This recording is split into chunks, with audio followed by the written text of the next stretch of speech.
This is Movies, a podcast about the act of cinema. And with me today, it is Hans. Hans, how are you doing this evening?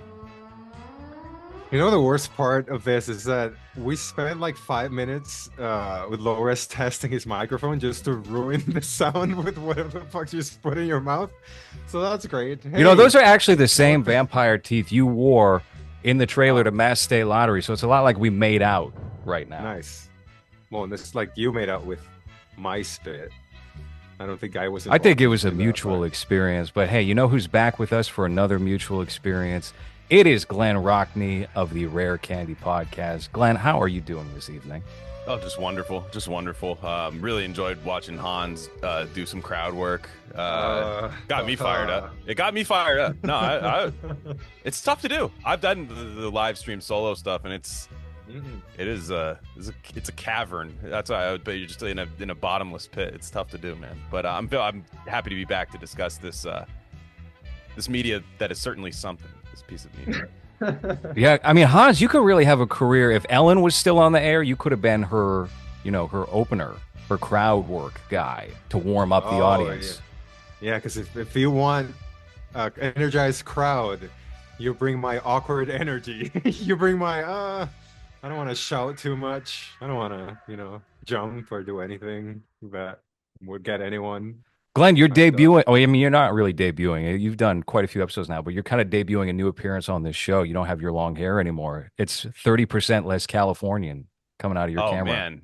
Yeah, I like lost 2 pounds cutting that thing, man. It was crazy. Yeah. This is the first time since like the podcast started, I think that I've had short hair. I thought it would be less maintenance, but you actually have to like comb your hair more because like Mhm. long hair just sets. And you wake up and it just kind of you just run a couple of fingers through it, but I constantly have to like put water in this hair and stuff. It's not what it's cracked up to be. Have you ever thought Yeah. about taking the Hans look? I Hans has a good head shape. I do not. I this is the long hair actually masks a lot. I have a massive long head that cone heads up at the top. Terrible for I've done a buzz cut before. It didn't work. Mm. I've done both. I've had long hair, and I also had. I was pretty much bald for a year, not even a year, maybe about like 6 months. And I much Man. preferred being bald as opposed to the upkeep that was required for the longer hair. Because I would go to high school, but I would talk myself into like, okay, well, I have to apply some maintenance to this look, and so I would wind up with these John Heater style curls in my hair, not like Napoleon Dynamite, but actual John Heater to the point Right. where that's what they would call me in certain classes. Mhm. That's not that gets you. There's nothing that'll get you to cut your hair No, faster. no, yeah, that was the end of it for me. But you know who's Oh, not that's like cool. John Heater is Louis You, Pullman, the son of Bill Pullman, who is your favorite actor, if I remember right from our Lost Highway episode, Hans. oh, is that who's that in this movie? Ben Mears. Oh, that the awkward writer that we don't Yes. know if he's like got superpowers or not. Okay. He's not as Superpowers. good. He's not as Does he good as have his dad. I don't know. Isn't he like strong in the movie? Like I feel like for a couple of he's like this little guy, and then all of a sudden he's stronger than the vampires. And I was like, what? Okay, so is he part?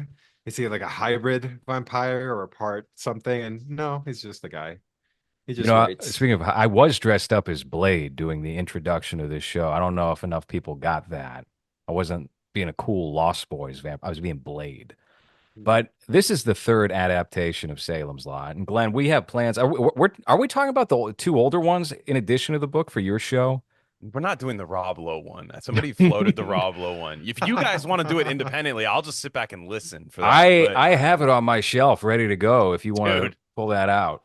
I'll tell He's you one thing. no, I'm not watching it. So whatever you guys want to talk no. about, it's fine. We are doing the Toby Hooper 1979 miniseries, which is excellent, and then the novel as well. That'll be on the Gain of Fiction series at rarecandy.substack.com. It's not out yet, but for time wise, I'm glad that this movie just came out and we all rushed to watch it.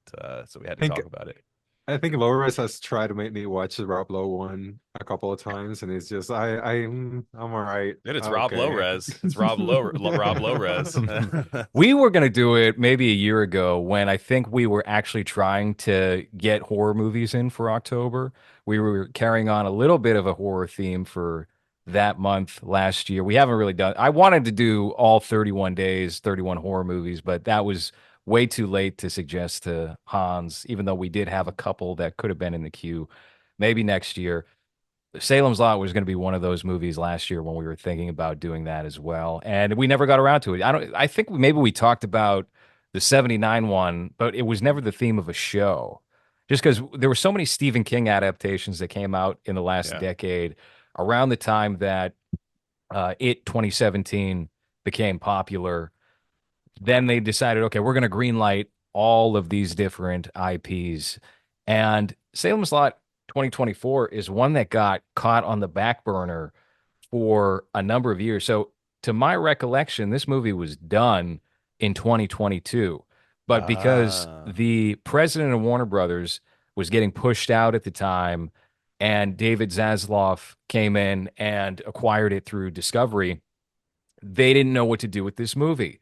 And it almost wound up getting shelved completely along with the Batgirl movie that nobody will see because now it's a tax write-off. So it was very close to never seeing the light of day. And now having watched it, would we have been better or worse for that? I don't think it's aggressively bad, but we'll get into it. Glenn, you started reading the book. You hadn't read the book prior no. to lining up these shows. No, I was a massive Stephen King. It was the first like author I got into as a kid, probably like sixth, seventh grade. Read a lot of the big ones, just didn't never got to Salem's Lot. I've been lately preparing for our future episode on the novel. I went back on audio and re did Pet Cemetery, The Shining. But in the past, I read like Dreamcatcher when it came out. I got like really into Mm. Stephen King back in the day, and the my mom's super into it. She's reading like Under the Dome right now and loving it. Like she's reading some like pretty obscure stuff from him, and she really likes him. But no, I had not read. I'm about halfway through the novel right now, and I absolutely love it.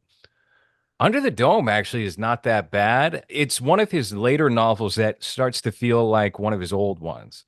It's probably like the last epic novel he's put out. I thought Mhm. Revival, I don't know if you've read Revival. No. It's kind of a smaller book. It's a very nihilistic book. He's pretty solid in that as well. But for the most part, I hate to say it, I think Trump might have broke him and broke his writing style so bad because everything I've read that he put out essentially right after the election has been some sort of liberal moral flex plot line, or there's injections of that here and there that don't quite belong. Like the one that like immediately succeeded the election that he had written was about a lesbian couple in a small town being discriminated against, and there were hints of MAGA hats and this is Yeah, MAGA country shit being scribbled on the Ugh. wall. And I was like, what I Stephen King will get a forever pass from me. I'm always. open-minded to reading anything that he writes, even if it's maybe one of his sons taking the wheel on some of these, which I suspect could be the I think that's case. actually what's happening, by the way. Hmm. Yeah. Can you Joe tell? Hill's writing style is so close to Stephen King's Uh, as well, where it would be seamless to do that. I was about to ask, can you tell the difference between them two?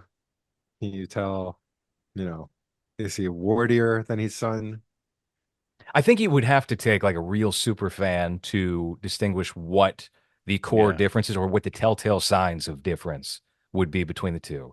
He's got a number of kids and they're all writers. Owen King, there might be another a daughter named Tabitha along with his wife named I don't know. But I've read Owen King's work and he's fine as a writer, but he's not Joe Hill. Joe Hill is, he's successful for a reason, but his writing style is very close to his father's. The difference that I would cite between the two is Joe Hill tends to go in a sloppier direction with the story. He's also more on a fantasy bend as a writer than Stephen King is. And I mean, you read what was it? The Black Phone, right? The short story. We did a show where we had covered the short story and then the movie that was made with Ethan Hawke. Yeah. So you know what Joe Hill's writing is like. Oh, I didn't know he Yeah, wrote that. Hmm. Mhm. I don't know. I don't know what Stephen King's writing is like though. Oh yeah, well So that's a good point. You yeah. can't really compare. Well, Stephen Yeah. King, I mean, for anybody who hasn't read him, LowRes is correct. He gets a forever pass. Do not let, if you're, based in Red Pill, do not let anything in the last 8 years sway you from reading his work. He is a master of I mean, he's so good. And it's not just YA. People write it off as kind of YA. It's actually really, there's some really bleak stuff in his novels. Like I just redid Pet Cemetery and I felt sick to my stomach. I was just, this is really tough.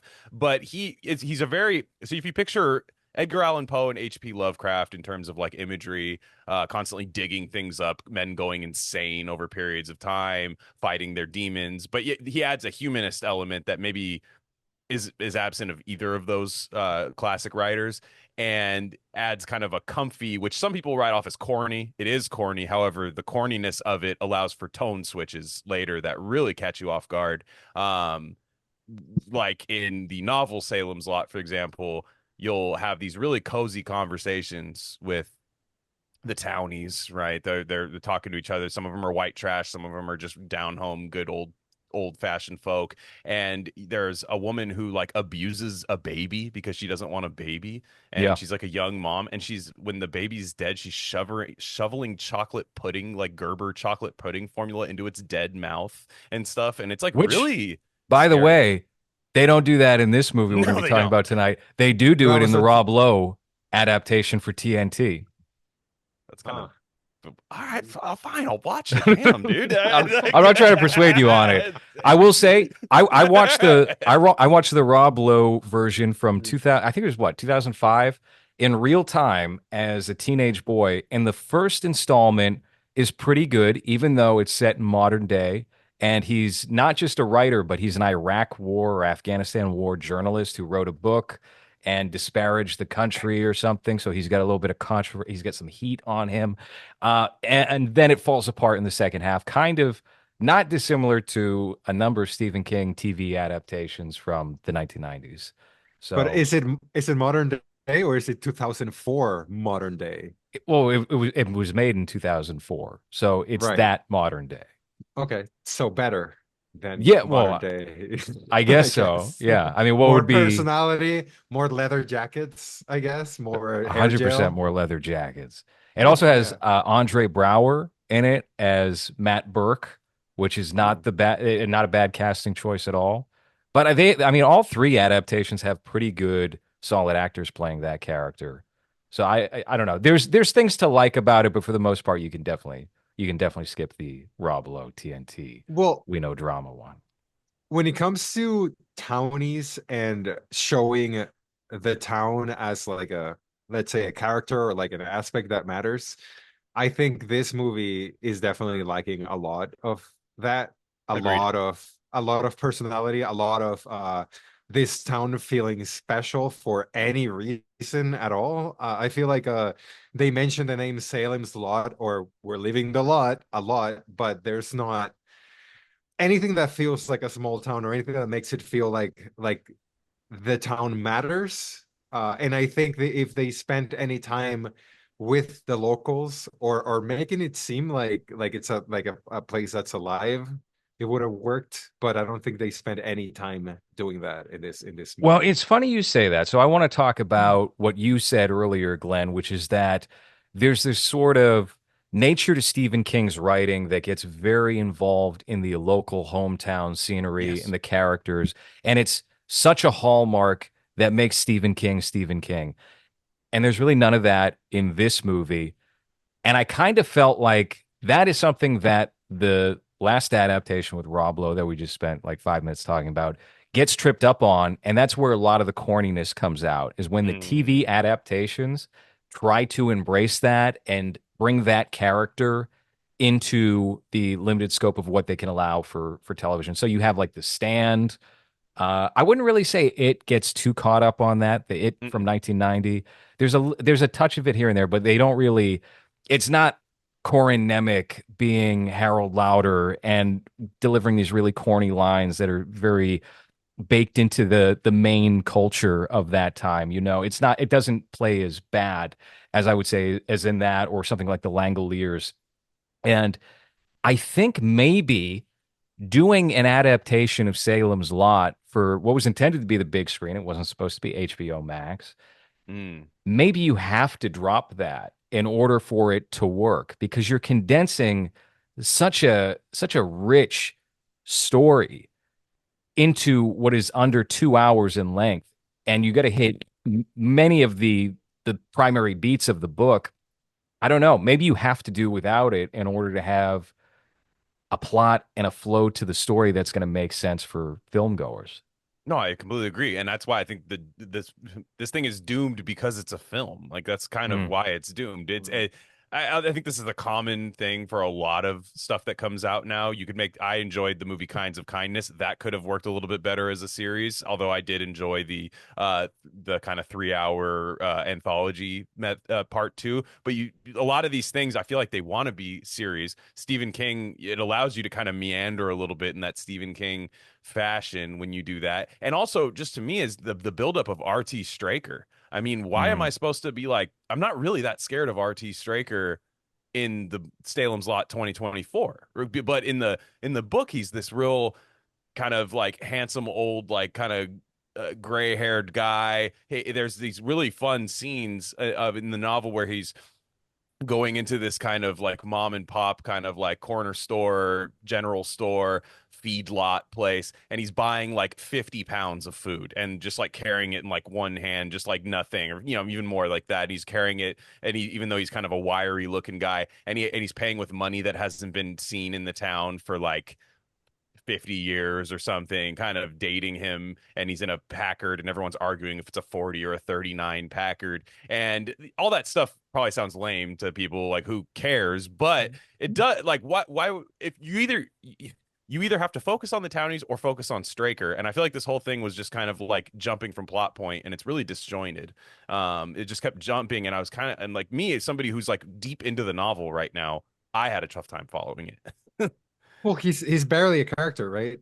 Yeah. Striker. He's barely he gets killed by that child. Well, killed by that child in a very easily, and then he comes back just to get killed again in a again very easily. So he never really feels like the that Igor character that he's supposed to be, right? That servant to the vampire king. And you get rid of him so quickly that he never really feels like he matters.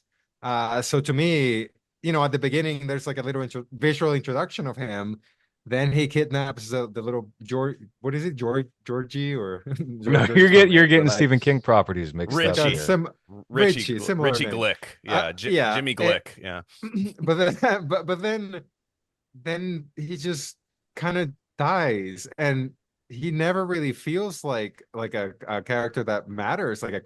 You could have done so much with him being creepy, being like a part of this whole thing. But what, he has one scene with the kids where he's like, I'll drive you home, and then that's it, and then he gets killed almost immediately after that.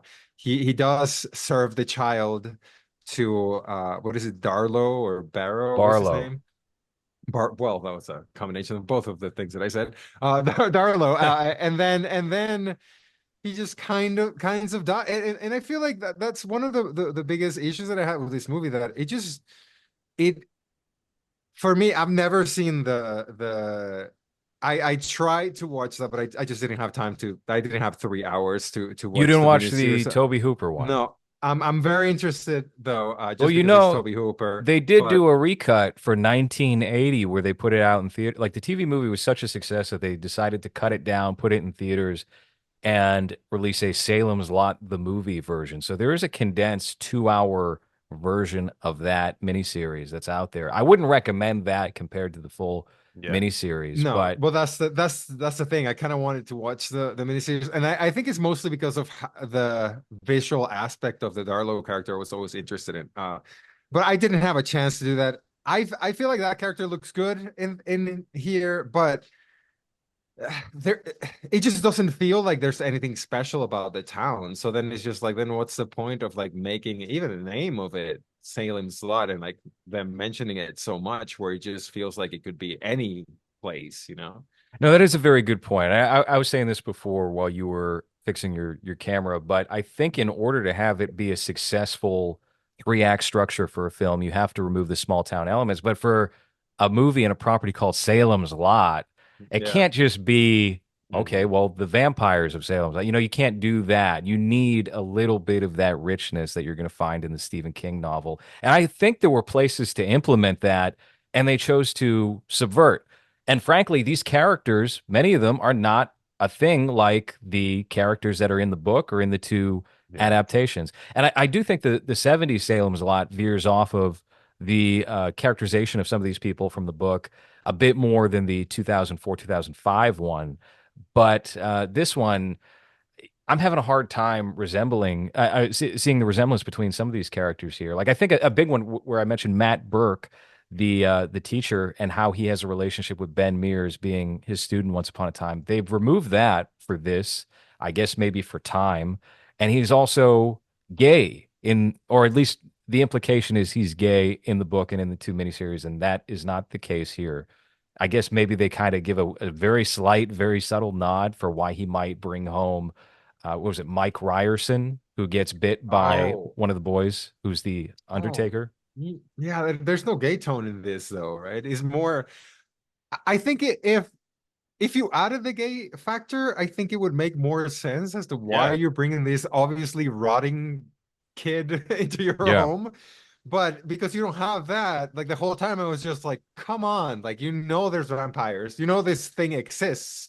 So why would you bring someone that's obviously green into your home?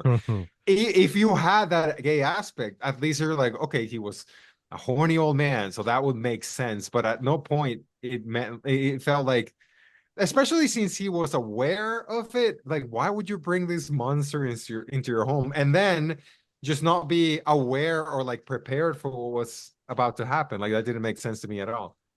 Yeah, no, it's true because in a novel you're granted the freedom to let the character go. I don't know why I was at Dell's bar that night. I don't know why I was there. I don't know why I looked in the corner and saw Mike Ryerson struggling. Mhm. I don't know why. And you've already established that the town, everybody knows everybody. There's all these relationships established to where you're like, well, that's Mike. Let me go talk to Mike. And Mhm. Yeah. if Mike's not doing so, if anybody in this town, right, which is the title of the book is basically a kind of an accent, right? A drop off from Jerusalem's Lot, which also debuts in or not debuts, but is called back to in Pet Cemetery when Rachel is driving off of driving back to see if Lewis is still alive and hasn't offed himself, and she says, "Oh, Jerusalem's Lot. That sounds very creepy." But Salem's Lot is kind of like the it's just this kind of like hominess of the town, is Yeah. everyone who's from here calls it that. And so it's like that makes sense. But you're right. It just jumps to a scene where it's like, this weird guy should come back to my house. Definitely. Yeah. For Yeah. no Definitely. reason. Mhm. Yeah. Hans, He how set many up times have you invited a weird guy back to your house? Yeah, how many times have you gone to a bar and then you just see a shadowy figure just sitting in the dark for no Dude. reason at all, other than he's just sitting in the dark and he's By the way, just okay, going. let's talk about that right there. Now, did you guys notice? Maybe this was just the TV that I watched it on. Was it extremely high contrast? Like, were the blacks extremely black when you guys watched this movie? Because it was for me to the point where it's like, okay, I guess he's doing something different here where you can't see three-quarters of the screen for this shot. I mean, I didn't mind it because I think there's a lot of digital effects that have been applied here to fill out the Yeah. scenery or do certain things. And maybe he was aware, if this is the case with the actual master copy of the film, to try and hide that as much as possible and not allow any sort of artifacting or this gloss that you often see when they do have digital lighting for shots. Yeah. Well, his face looked very not real. Whenever you got a little bit of light at the end of that interaction, because it is very dark for most of it. But I think you can really tell the digital effects in the scene where the little boy whose name I forgot just wanders out in the backyard trying to find his brother, I think, and then he gets pulled up. Was that Danny, Mhm. maybe? Danny? Yeah, Danny Glick. Mm-hmm. that whole scene looked really bad. Like it just looked very artificial and very modern special effects, and it really took me out of it. Even though I didn't mind the look of the movie for most of it, but whenever it got creepy or whenever the effects shown, it was very evident that here's where the budget shows, and unfortunately they didn't mask it enough, or they didn't hide it enough to not look bad. I think I all of think. the kind of supernatural stuff I think is passable at least. I think it looks like fine. I think the original sacrifice when Straker sacrifices the kid to the Mhm. Lord of Flies. That's it. That was But cool. I was like, okay, like this could be something, but it was clearly it's clearly like a two screen competition thing. And it's funny that it wasn't meant to be made for streaming because I thought it was because I'm like this is totally meant for me to be looking at my phone and then be like, "Oh shit." You yeah, it know, and looks like Yeah. it looks like a movie for stream. It has that yeah, Netflix look to it, yeah, where it's like, yeah, blues and oranges, and yeah, a little bit of green over Mhm. here. yeah. And it's like, fucking okay, try a little. Well, No. Gary Dauberman, I think, only directed one of the. I've gone at Gary Dauberman so many times in the past. I remember Ryan Jackson, when we first had him on as guest, had to note, you're a little too mean on Gary Dauberman, to which I say, I think as a rule, I think Gary Dauberman is a fucking hack. But I'll say with this movie, because my expectations were so low, I didn't wind up disappointed with this movie. It just didn't make an impression on me really in any form. And I watched it twice. I watched it back to back to make Wow. sure that I absorbed everything that was going to be needed for this show. And I came away feeling, okay, there are definitely some highlights to this movie that I think he takes the right decision in where to subvert from the book and do something new, do something a little bit different. He's bringing in his own ideas, which I don't hate. But then he does wind up missing the point of a lot of the book by subverting too far. And I'll say, for example, you have this drive-in element that is set Mhm. up in the film, Yeah. and it is nothing related to the book. In the book, your conclusion is met at the Marston house, which, correct me if I'm wrong, we don't really delve into the history of the Marston house No. at all. And it's supposed to be this eerie, haunted, but not haunted. It's just an evil house that has evil in its walls. And Ben has this experience from his childhood where he had seen Hubie Marston hanging himself or hanging from the bathroom. There was something that happened in his childhood that drew him back, and Wow. that's why he wanted to purchase the house. We don't get any of that. Well, not only that, No. it's a presence in every like scene in the book. Not every scene, but the idea is that it's such a small town that any conversation you have, Ben's eyes will veer up to the top of the hill and just go, "Huh?" And everyone's like, "Ben, what are you looking at?" And it's the house, and he sees like a Right. shutter move because Straker has taken over the Marston house, and now all of a sudden hell's breaking loose instead of the Hubie Marston saga in the past, who was this evil child killing like mobster guy in the past. None of that. We get none of that. It's like Mm-mm. if I didn't have any familiarity with the story, I'd be like, what is happening in this movie? Mhm. Well, what do you get here? Oh, look, there's vampires on top of that house. Yeah, Don't look, but don't look, it's but pretty look. it's pretty rough too to make non-attractive vampires like and try to sell it to an audience. Like that's like kind of the thing you have to do nowadays is kind of like, you can get some cheap clicks on streaming services if like like the Vampire Diaries is like terrible, but women all watch it because come on. I mean, Mhm. like, Well, no, but this is small town vampires, right? So they're not hot, they're not horny. They like pie as long as you put blood in it. And yeah, they're Well, that's small that's the town, you other know. Stephen King movie, Thinner. That's how you get rid of your yeah. anorexia, is you got to poison your wife and daughter and feed them the blood pie. Oh, dude, I just bought the four. I don't know if you saw it, LowRes, but I posted. But I bought the 4 pack of the rare Bachman books The where it Richard has, Bachman series. Okay. but it has Rage in it, which is really tough to find. So I don't know if you've ever read Rage, but I'm pretty excited to check it out. That's I, like a school shooter. It's like a school yeah. shooter book that got banned. I read so many of his books in my late teens and early 20s that it's possible I did read it and I have no memory of it now.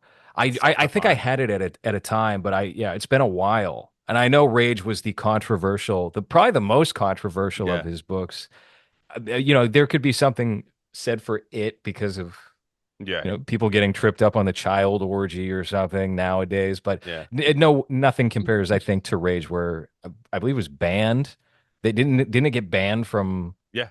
Yeah, so there you You go. can't get it on Amazon or Kindle or anything. And if you try to, when a book's really banned when it costs $500 on Amazon, like that's Mm. when it's like it's really expensive. So I found like a $100 thing on Thrift Books that has The Running Man, Rage, and a couple other things. I did find a good copy of Thinner and stuff, but which I haven't read, but I know like kind of what it is and stuff. But I just, yeah, I mean, the pie thing with Hans is making me laugh so hard because it's just Oh, like that's Glenn, I wanted to mention something actually like 20 minutes ago when you mentioned that your mom was reading Under the Dome. Have you checked the Under the Dome TV show?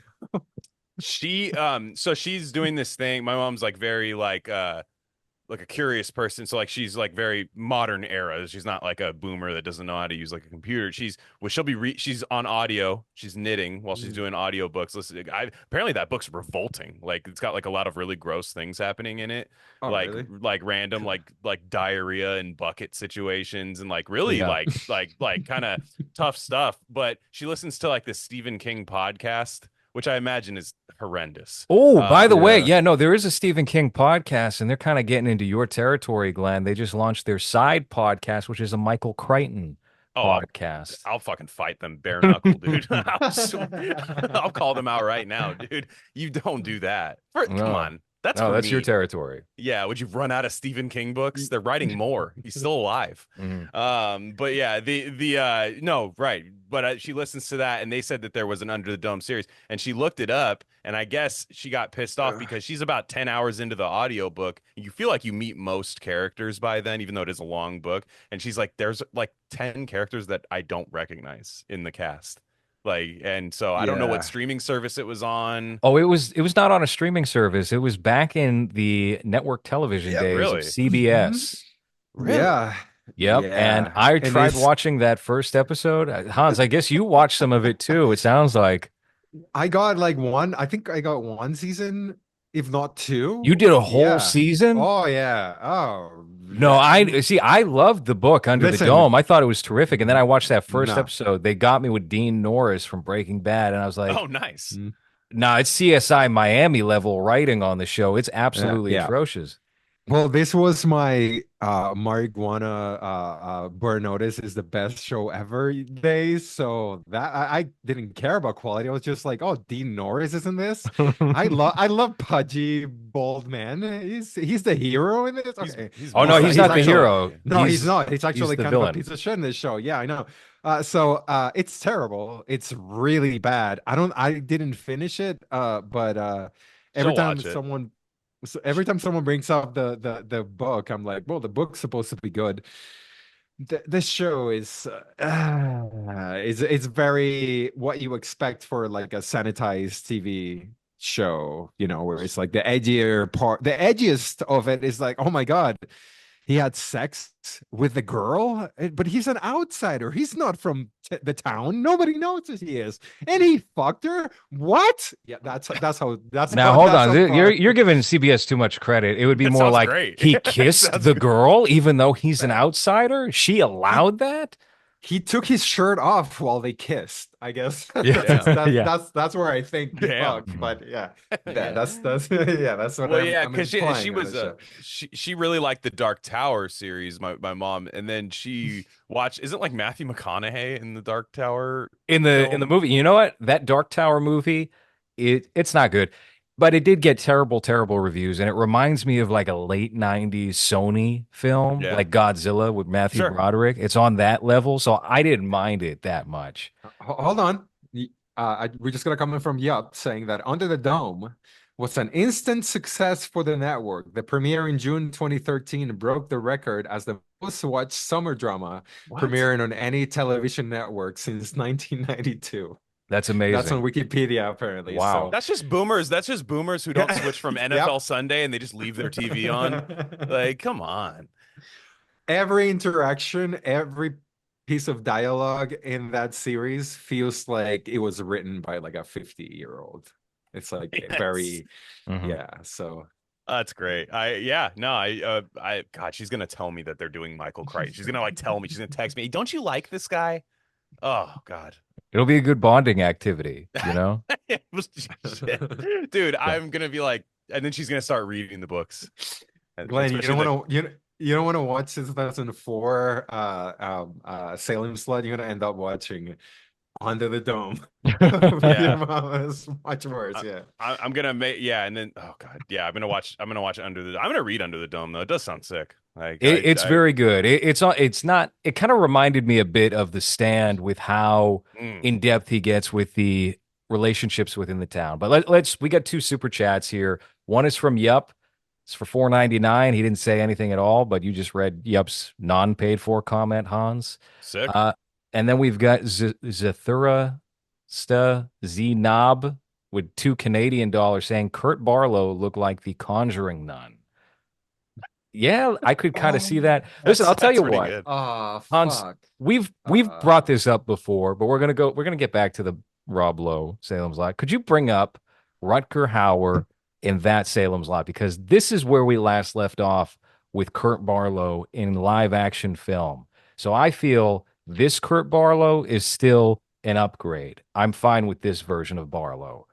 Uh, Again, if you have a 60-year-old man walking around with a vest and these in his mouth, it is not going to be good for drawing suspense and a soul patch. Like, I could have been Kurt Barlow for this movie. This is not good. And the digital eyes and everything. Well, that's Buffy. That's Buffy the Vampire Slayer. hmm. Oh, my bad. Oh, I'm sorry. This looks so much worse than the real one. It's the same fucking face. It's like, it's just, yeah. Yeah. Oh man. So that is the I Barlow. completely forgot that this is what that character looks like in this. So I guess another reason to not watch this. Is he more like the smart villain that is, very wordy and he Well, in talks the a lot. book, they take the suave Dracula and it's not the Nosferatu Dracula for their Barlow approach. And so this is technically more accurate to what you're going to find in the book. But Toby Hooper, in my opinion, got it right. And I think Gary Mhm. Dalberman, by aping Toby Hooper and Nosferatu, also got it right. Although this Barlow is not as spooky as that. Reggie Nalder, who put those contacts in his eyes, those were like glass ashtrays he put in his eyes, had to like beg for only 3 takes per shot, and was crying between his performances. So I think that's one of the best looking Stephen King villains, certainly that they figured out with that version of Salem's Lot. That Tim Curry's Pennywise.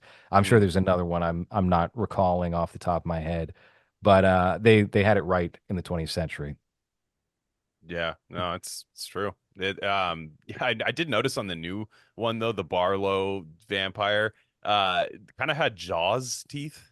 Like it was like a very like shark kind of like a lot of them. Like there's just a lot of teeth.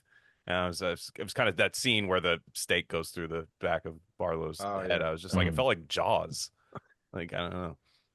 Well, the very anticlimactic ending, I feel like, and this is why I think the writer might have powers or something because he just gets rid of him so easily.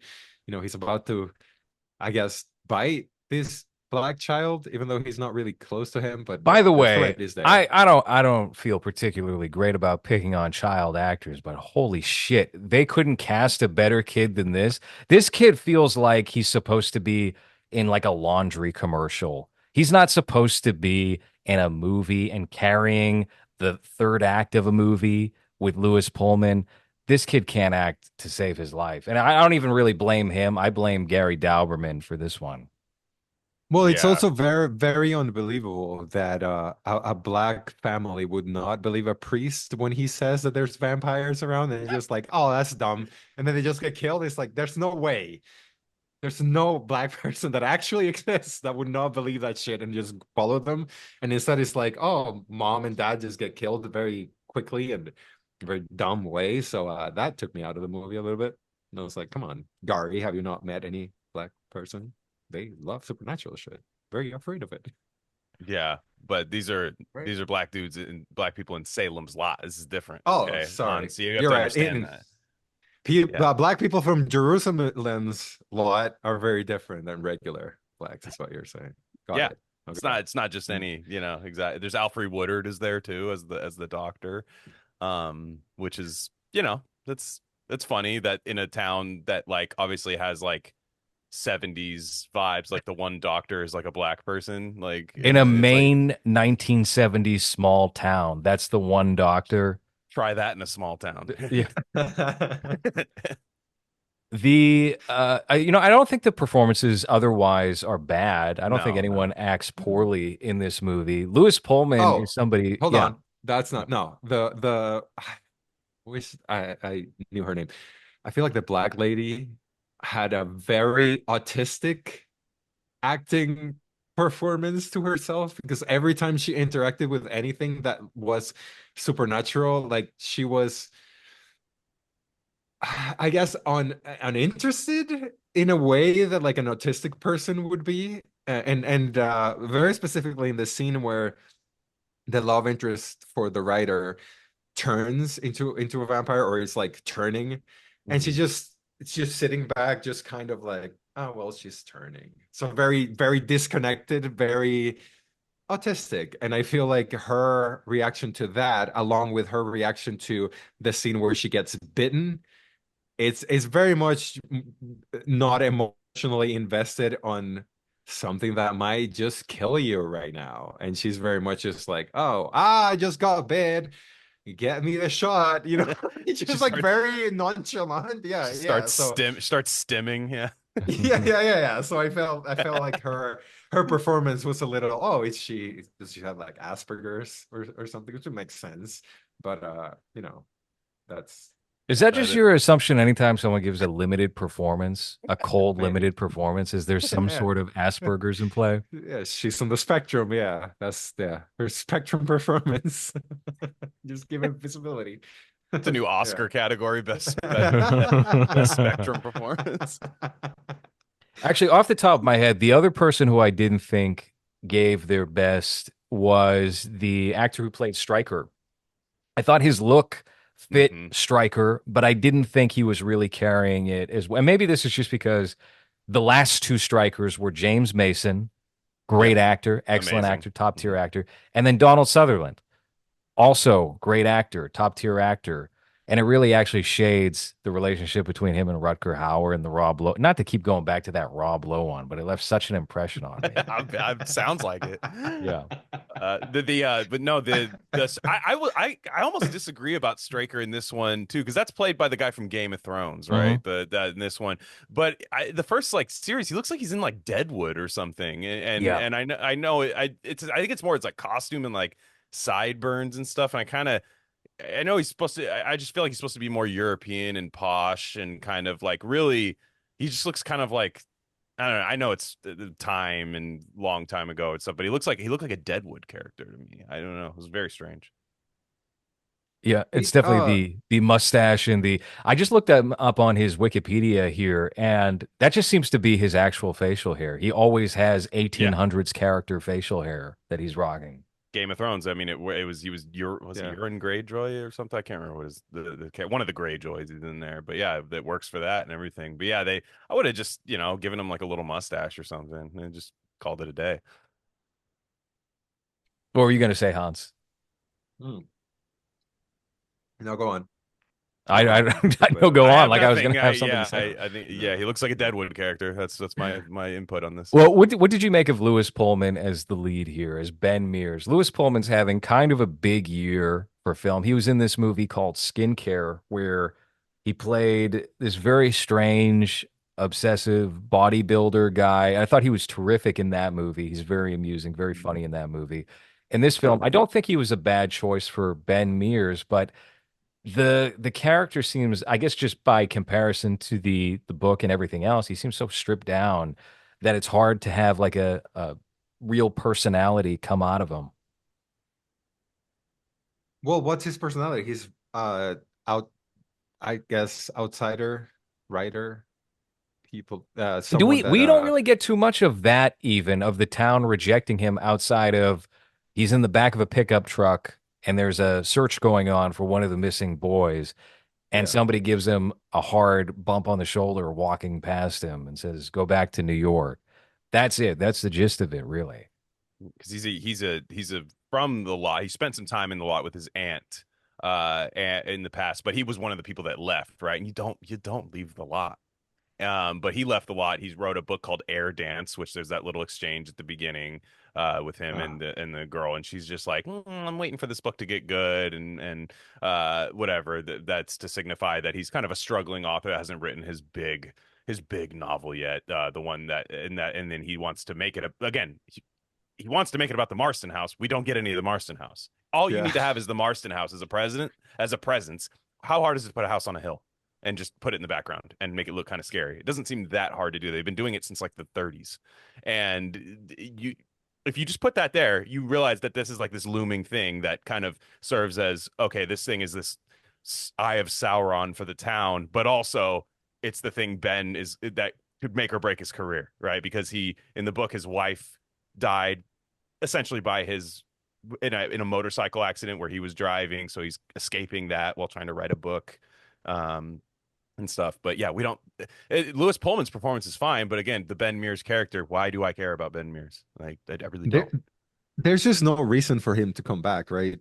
The justification of him coming back to the town is like, well, like, kind of want to find out about my background. I want to find out about my because I don't know what happened, but there's not really much of a reason why, you would come back and I guess trying to I don't know. I feel like his motivations throughout the movie were just kind of questionable and not really based on anything, and that's why I thought that he might have some type of I thought there were, and again, I'm not familiar with the original or the 2004 version of Salem Slot, so I thought, okay, so maybe he's some type of like vampire hybrid or some type of something that pulls him into this town, or give him a reason why he would want to come back.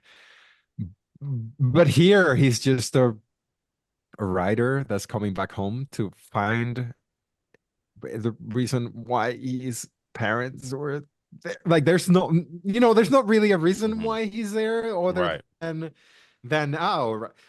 we need a big shot, to come into town so that there could be one scene where people are hostile towards him, And that's and why you that's do it. that's why you do a mini that's why this works well as like a HBO one season series, 7, 8 episodes. You get one of those episodes is the childhood of Ben Mears. What happened? What there's some pretty interesting stories in the book about what happened with his family and stuff like that. And you can kind of just go through the childhood of Ben Mears and constantly circle back to the Marston house. And then you've got a story built and you this is actually not that hard of a thing to adapt. That's the fun thing. But the But less time you give yourself, the worse it is.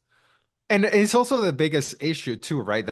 Okay, so I understand that you don't have the, let's say, 7 hours to build a series and build a backstory for everyone, everything to make sense and for everyone to have a reason to do what they do. But at least focus on one of them. Hey, give me a main character where we Right. learn about them and you give me a reason why I should give a shit. I feel like this movie tries to introduce a bunch of people that don't do anything, that whose backstory doesn't matter, whose influence in the town doesn't matter because the town is never really a character or anything that matters.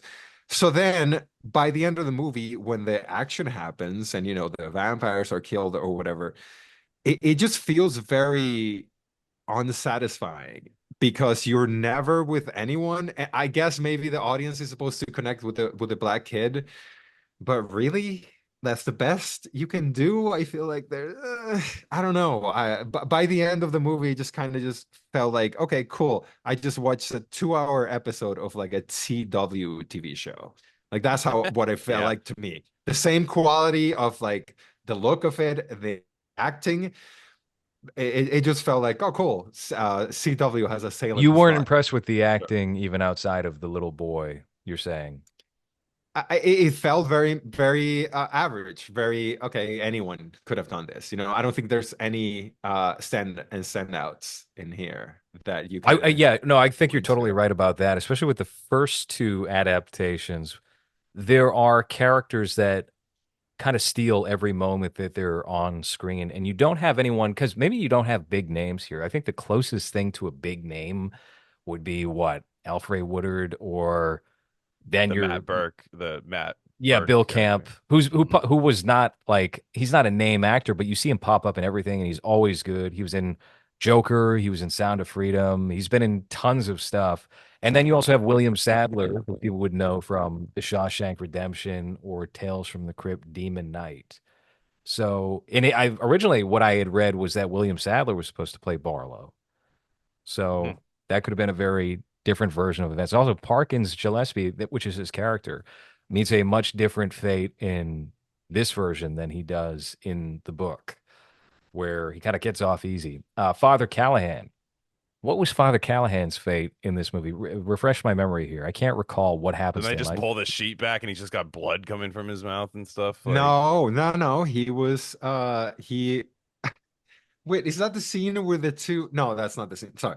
Because one of the scenes that really pissed me off in this movie was when our three main heroes, the girl, the guy, and the black lady, uh are in a morgue with this body that's slowly starting to wake up, and then they can't figure out how to put two what do you call those wooden uh fuck, my third What is world this? is What are you doing sticking. here? What is You know that? the wooden stick that they put in your The one tongue that the stick? Yeah. doctor, that one, yeah, tongue whatever depressor. that's called. Yes, Yes. yes. Sure. So they can't figure out how to put it together so that it forms a cross, and the girl goes, "Oh, the tape's not working." And it's like, what the fuck? So turning that whole scene into like, we can't figure it Yeah. out how to form a cross into that was horrendous. But then Yeah, it was this true. Yeah.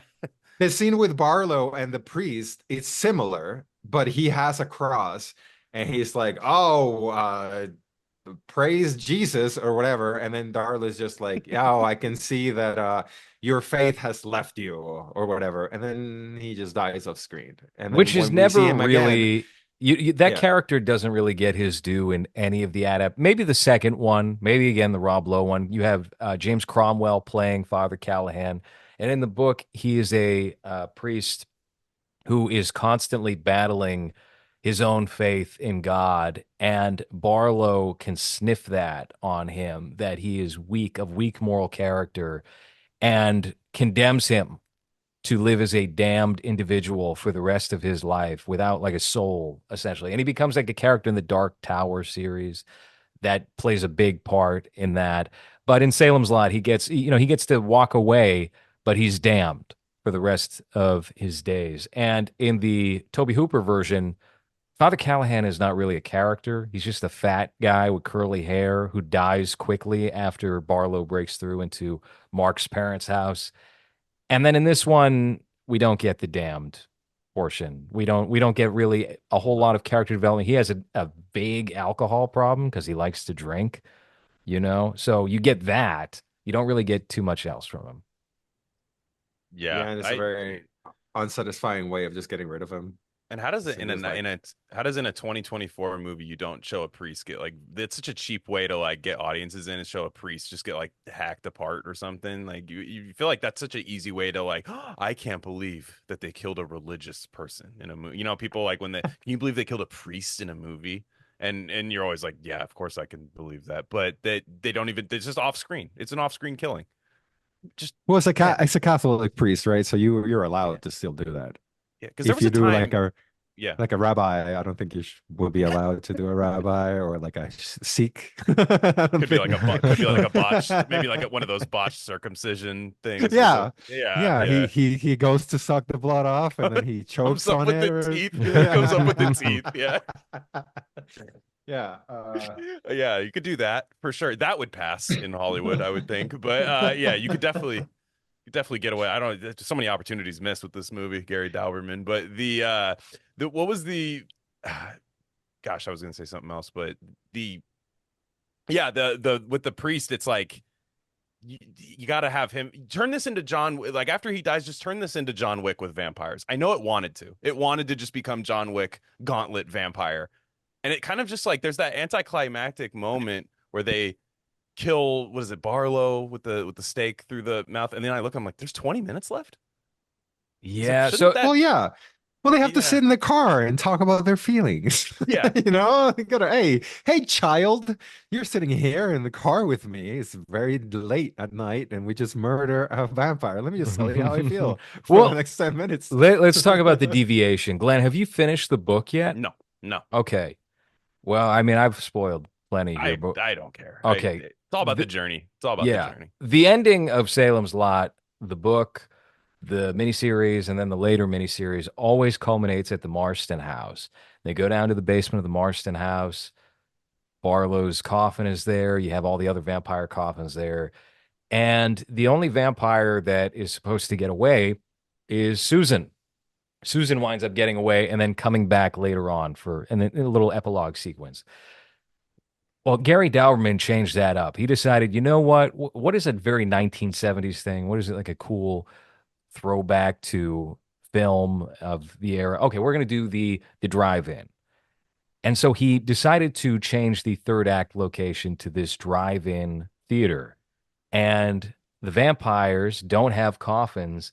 They're stashed away in the trunk of many different cars, which they set up with these teenagers sneaking into the drive-in by hiding in the trunk of the car. And I'll tell you what, Hans, I can see you're going to have a problem with this third act here. Yeah, yeah. I'll say right now, I did not mind the change up at all. I kind of liked it. I thought it was clever, but go ahead, tear it I apart. don't, I don't, I don't mind that change up, but I was wondering, is that how vampire rules work? Because I thought that you can go outside because the sun, right? But in this movie, there's a screen that's giving them shade from the sun, and they can do whatever they want in the shade. But as soon as the screen is broken and the sun touches them, then that's when they start burning. And my question is, I thought that the reason why Blade is called a day walker is because he's the only one that's able to walk around during the day, right? Or not the only one, but like the whatever daywalkers are the ones that are allowed to do Yeah. that. So if I'm a vampire in Salem's Lot, can I just stay in the shade and not have the sun directly touch me, and then that's it? Is Well, that it how? makes for this very tense, oh, we're running out of time moment as the shade starts to creep in. That's why. Does it? But you're Does it? typically right. Yeah, it's very The, intense. I was just sweating. I ma- was on the edge of my seat both times I watched. I was like, oh no, the sun is coming. So that's what they wanted to do here. And obviously was not the most effective thing for you with this third act finale. Yeah, and the car thing felt very like you ever notice like some adaptations of Stephen King turn into like the Stephen King universe, Mhm. where it's like, oh, Christine, the cars, and Stephen King's just a car. He always loves to inject like car discourse into all of his novels. But I felt like the car thing was very like he also wrote a book about Well, it's cars. funny you say that. The Rob Lowe adaptation has a dog named Cujo in it. Of course So it Oh, does. it is of constantly course. recurring. The Cujo origin story. Yes. One of my favorite things about Stephen King's writing, and I understand that the Dark Tower is supposed to like make a linear Marvel Cinematic Universe, multiverse path of all these book avenues that are created. One of my favorite things about his writing is that he will call back to different books and the continuity won't make sense whatsoever. I think continuity is extremely overrated when you're doing that sort of thing. I think it should just make no sense at all. I think you should have, you can do Leprechaun in space, call back to Jason X, and you can go, well, wait a minute, Jason X was 2,452. Leprechaun in space is only the year 2000. How could he possibly? It doesn't matter. It's all about entertainment at the end of the day. It's Which true. is something that this movie fails at doing, right? Because Going to space. and entertaining. That would have been cool. That would have been cool if there was a space element of Salem's Lot. Space Darlow, but the Earth is flat. How can they go to space? Yeah. Yeah. Oh, that's just lack of education in Jerusalem's Lot. What we need to do is stop the fungi from space that has vampire blood on it. So we'll Mhm. put a dome around the place. We're gonna put a dome around Salem's Lot, and it blocks. But the problem is the dome blocks out the sun, and vampires can walk around forever. So that's Salem's Lot too. Oh, And that's fuck. You also the know work. what? That's how you bring Dean Norris into Salem's Lot. Because You know they're gonna do that as soon as he dies, right? I think all of his movies are just gonna end up like, oh well, now they're oh, doing a that's when fucking the raping begins for real. Yes, yeah. absolutely. Then you will get the proper adaptations of all his works being mutilated into this new cool mainline streaming series. It'll be terrific. It'll be great. Playable characters in Mortal Kombat, stuff Hmm. like that. There Yeah, you are got the sequels to Salem's Lot. Little known fact here: there is a movie sequel to the Toby Hooper version that was directed by the guy who did what was it, The Stuff? Hans, before you were co-host, Hans, you hosted as a yeah guest an episode on with The Jake. Stuff with Jacob A. Miller, the cinematologist. And I believe it's the same director as that. What is the name of that director? Larry something. Larry Cohen. Larry Cohen. And that movie is pretty awful, if I remember right. And it features what could be Tara Reid's screen debut. She plays a little vampire girl in the movie. Wow. That Wow. was a theatrical release in the 1980s from Warner Brothers. Falls in the same category as movies like Exorcist II, The Heretic, and now Joker Folie à Deux of did we really need this movie?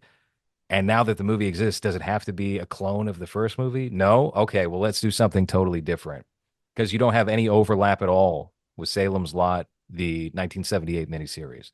But King actually has a prequel story and a sequel story. And Hans, I saw in the chat here, since you're the moderator, LowRes Wonderbread Salem's Lot too. Actually, it's funny you say that because I do have the dollar baby rights to what is Salem's Lot 2 before they retired that program, which is One for the Road. It's a short story Mm, by Stephen King that was featured in Night Shift, which yeah. is a horror anthology. And they also put out a while back, I think it was Cemetery Dance, a compendium that features Jerusalem's Lot, which is a prequel short story that takes place, I think, in the 17 or 1800s at the Marston House. Salem's Lot proper. Then he featured some deleted scenes, I guess, from Salem's Lot in the same compendium, and then One for the Road, which takes place after the events of Salem's Lot, after the town has been completely abandoned. And it's one of my favorite short stories. Wow. What about does anyone have the rights to Salem's Lot in the Hood? No, I think Stephen King might have the rights to Salem's Lot in the Hood. Wow, You I would know, love to hear him attempt to write that. With the dialogue between black guys in the Hood would be the best. Um, that would be pure Donald Trump Kino. is crazy, yo. Well, Project 2025. We in the projects my whole life, but Project 2025 is crazy. oh, fuck. you have to keep in mind Okay. too, though, he's It an would happen. old liberal. So if you go into it, you're going to have somebody like Richie Tozier, because in his head, he's still thinking, well, I can get away with saying certain things because context, everybody knows context. He doesn't realize context isn't really as relevant these days. So you have a character like Richie Tozier in it who does a pickaninny voice. And he does a That's lot of Yissa right. Massa, and he beats it with that voice. It is defeated with that very Song of the South voice. A lot of What? people don't know that. Yes, yeah. What does he say? You- Cracker? What does he call him? A cracker? no, Because it's no. no. He goes. He drops some R's, some hard R's, R's. R's hard that start R's, with an N? hard, hard R's, Hans. Yeah. Would you like to solve the Well, puzzle, might not. Hans? I mean, a hard R could be a couple of different words that I'm thinking of right now. Not the one that ends with that starts with an N, but if you say it starts with Really? an N, That's and I think that's a universal yeah. understanding No, of what a I hard don't. R What are the is. other words? I mean, I thought retard was a hard R. But now I guess, yeah. So hard R that starts with N is the Oh, real hard the R. first word is a hard Fair. R. The first Yeah, letter is a hard R. I got you. yeah, I yeah, got you. yeah. Yeah, I that's gotcha. fair. That's fine. Okay, so Richie Tozier says a bunch of N's. I don't remember that. Oh, maybe I should Yeah, they revisit. didn't Okay. have Harry Anderson from Night Court do that for the ABC TV movie, unfortunately, or Bill They Hader. should. That's why it's not as good. That's why it's not a It, classic. Hans, we yeah. got some super chats here. Do you want to read the last two? He's been giving a lot of Canadian dollars this evening. Oh yeah, it says I don't appreciate Zarathustra I don't know how to read that. I don't appreciate Hans whining about autistic representation. I'm not whining. I'm bringing it to light You're an that I advocate. think yeah, that we're being represented. I'm in the community, I think, not officially, but I feel like we can all be in the spectrum, right? Somehow. Sure. Second one says Hans looks like a 30 Days of Night vampire. Cool. All right. I don't No, know. no, I you don't know what don't. to do You with that. don't look like Yeah. one at I all. don't think You he know looks who does look like cool. one is Barlow in this movie. But that kind of they did veer a little bit away from the Nosferatu look and go a little more 30 Days a Night with the black pupils and Yeah. everything. So what And what did you guys make of the Barlow that is in this movie?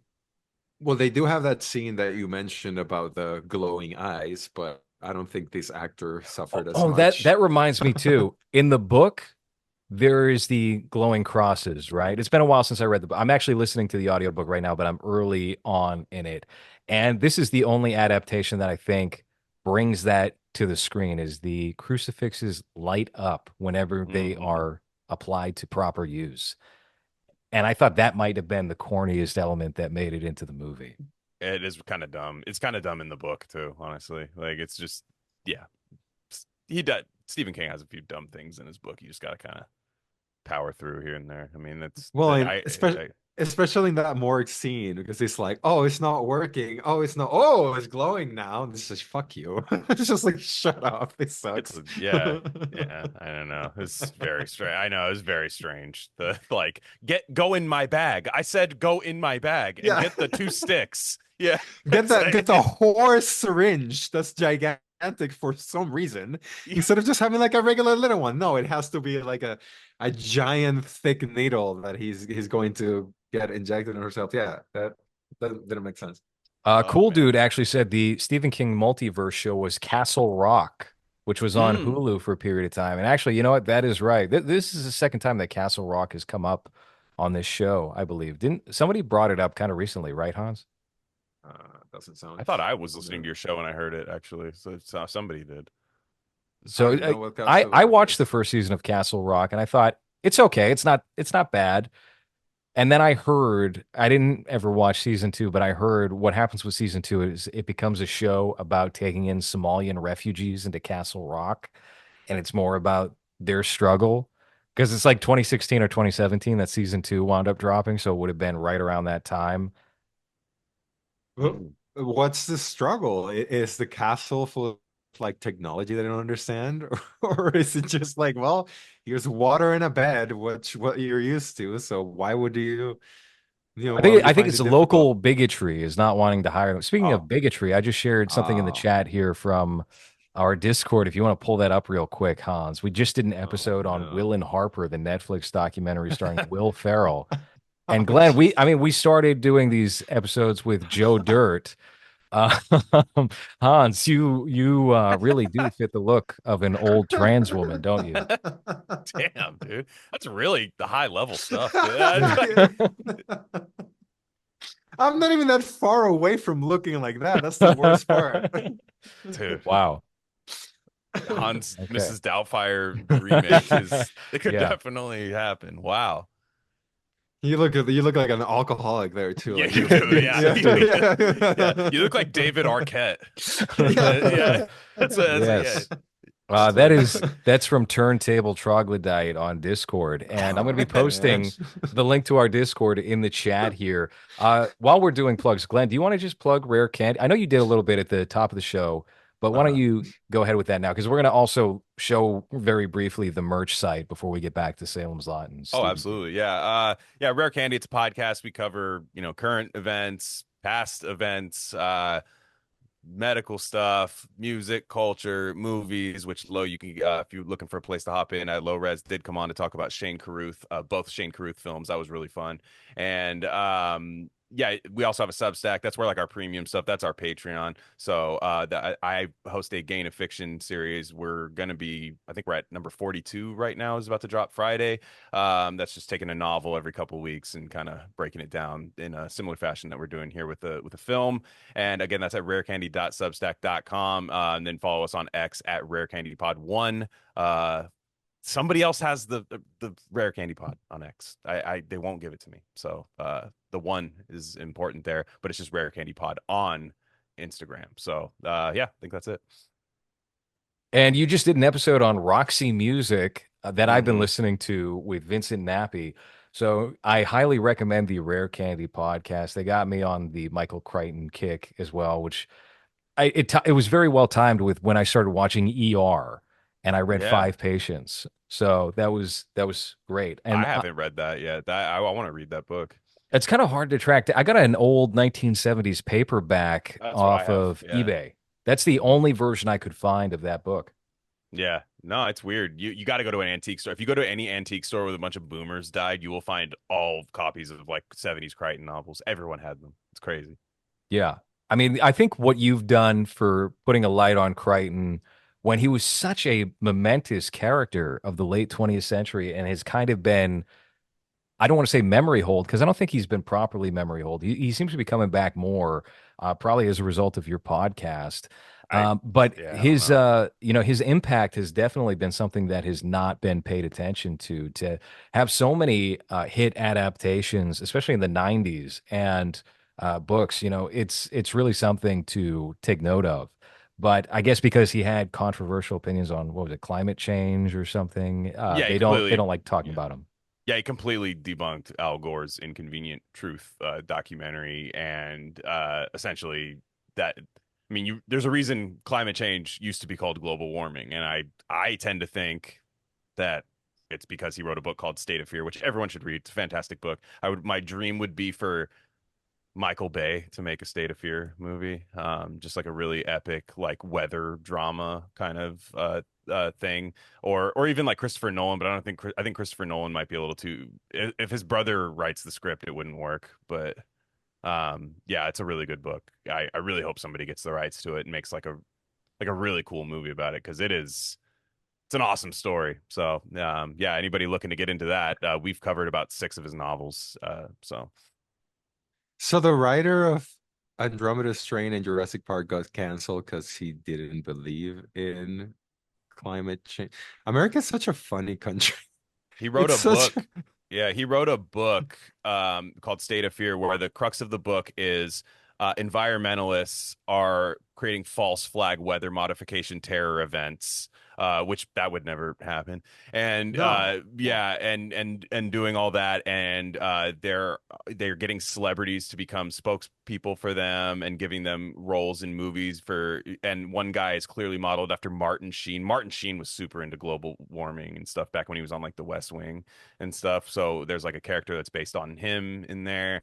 And really, really awesome book. But yeah, did he get canceled? I don't know. He got cancer right after. Uh, Yeah, the ultimate cancellation is really Yeah, yeah. cancer. I mean, and he looked pretty good, like, and then died. It was really strange. And this is a guy who like was an MD, and was just like, well, he got the super strain. I mean, he got the Andromeda strain basically of cancer. Al Yeah. Gore killed him. That's what I'm saying. Yeah, Al Gore dude. sent a Yeah. hit to So hit him with one of those cancer guns that nobody knows about that the CIA has, right? And that's what Uh-huh. yeah. happened. And I'm looking at the chat. Ryan, shout out Ryan. Ryan is correct. He did direct movies. The best one, in my opinion, is Coma, which is I think George fantastic. It's C. based on Scott. Yeah, he's the my favorite angry man is George C. Scott, and he's terrific in that film. it's so good. Yeah, and the original Westworld, which is actually really good too. It's Which fun. he directed. He directed that Westworld adaptation. So Yul yeah, Brenner, yeah, yeah, yeah. no, Yeah, he's that's great. great. He's excellent. He has that other one. I never remember what it's called, but it's that '80s like kind of like pornographic action movie with Albert Finney, and I can never remember the name. Looker, I think it's called, or something like that. I whatever, but that one's not that good. But yeah, he retired from directing for a while, and then kind of just hopped in with Rising Sun. He would get frustrated with like Rising Sun, that movie. He got really frustrated on set of that. But Spielberg and him got along pretty well. And Barry Levinson and him made one really good movie, Disclosure, and then one bad movie, which I believe is his best novel, Sphere. But I haven't read Eaters of the Dead either. That's an awesome. But I've heard that's that. What is that? The 13th Warrior, the Antonio Banderas film. Mm. That's Mhm. Mm. based off that. I have a copy of it. I will read that. It's supposed to be badass. Yeah, total Renaissance man and enormous, if I remember. Isn't he Six like nine, six, oh, six 6'9". nine? You would hand the So keys to a country to that man in the past. Like in the yeah. past, you would see a guy that smart and you'd just be like, "You run this place." But we decide Joe Biden's better, and so we've Yeah. evolved. Yes. Hans, Yeah, you're almost his height, right? yeah, you go from being a 6'9" and a genius to being a retarded 80-year-old that shits himself. That's great. Hey, let's run the country. Wonderful. And that's why I make no money with my American paycheck, you pieces of shit. Vote Trump. That's all I don't even, I just want my money to Well, we don't, be speaking of worth again. money and money that Hans doesn't have, that reminds me, Yes. we do have a Bring Hans to America fund over on not patreon.com/Lowres, on lowres.org, where we also have merch available, t-shirts. I'll keep this brief since we have a guest for the show. And someone wrote, what is this, the QVC network? For the last episode. It's like, look, we gotta make some money here to have a comfortable stay for Hans when he does come to America next month. That's just how it goes. We have the movies Wonder Bread World Tour shirt here available now. Go to lowres.org and purchase it. Next shirt, Hans. Let's go. We got to make this quick. Then we got the Forgotten Genres Crew production T-shirt, which I'm going to give to anybody who works on a production of mine through my company, Forgotten Genres. The Forgotten Genres Golf Tourney T-shirt. This is another exclusive on lowres.org, phase one of our merch. Next one, this is the top selling item here. This is the Low Res Wonder Bread Movies Everything is Ruined t-shirt. Buy it now. Okay, next one. We have Young Leche, who did a collaboration with us to design these Mass State Lottery inspired t-shirts. This one is based on Buddy the Rest. This one is based on Vernaculus, Justin Little's character Vitali in Mass State Lottery. We have 3 left. One is sold out. And then we're selling Mass State Lottery A2 posters right here, lowres.org. They look terrific on your wall. That is technically not an A2 size poster. We faked that. It's going to look even better in person and bigger, probably. I think that's it, right? Oh, and then the Bring Hans to Oh, America. Why don't we just pull that up real quick? Okay. And so this is the most important, probably, is we need your contributions to make Hans comfortable while he is producing and acting in our next project, which we will be shooting next month. We had a couple of people already contribute to this here. And India believes Hans is an internationally renowned comedian and entertainer, and we don't want to disappoint our Indian audience. So, Hans, I mean, what do you really want to communicate here for why people should contribute to this fund? don't do that to me. Uh, we're shooting stuff and we're doing cool shit in New York in a month. So that would help so that I'm not staying outside of Loris's apartment, hoping to get some scraps of his table um for the week that I'm gonna be there, or however long, 10 days, 9 days, It something like starts as 10 days, then it becomes, hey, can I actually stay here for the month? Hey, can I actually stay here for 2 months? I just got a job up the street. Could you mind if I stay here for about 4 months? And then Hans is just not paying rent. Hans is sleeping on my couch. So we want to that. probably avoid that. I mean, that wouldn't be the worst case. You were a very courteous bedmate when we were shooting Mass State Lottery. But we want to make sure that Hans is very comfy and cozy when he does come to America. So head on over to lowres.org. We're going to post a link in the chat if any of you guys want to buy some of these t-shirts or just give a straight donation to our next production. So there we go. That is that. And we're back to Stephen King, Salem's Lot. What did you guys think of, I guess did you feel like, so I had read previously that this was supposed to be 3 hours long.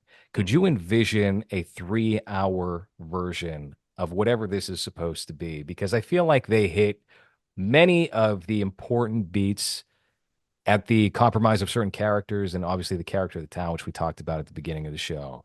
But could you envision what that could have looked like at a runtime closer to 3 hours long? No, no, I could. I would have. It would have. I guess it would have made more sense.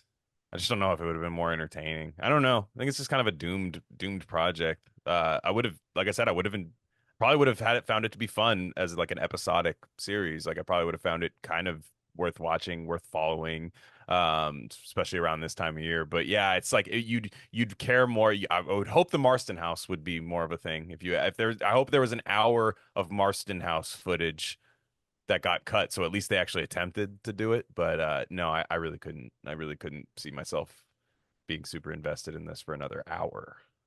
No, I feel like if you get what's his name? Gary Doberman, Hmm. director's cut, that's 3.5 hours. I might be interested just to see if he finally does something with the town that makes it feel like it's an element of the movie. But that, I honestly I feel like that's why I'm interested in catching that 3 hour, I guess, miniseries, even though it's what, 2 episodes. Because from what you guys have said, it seems like it extends the lore of the town a little bit more, and you get to see the locals, which I don't think it's an element that matters in this movie at all, other than just random people in the background.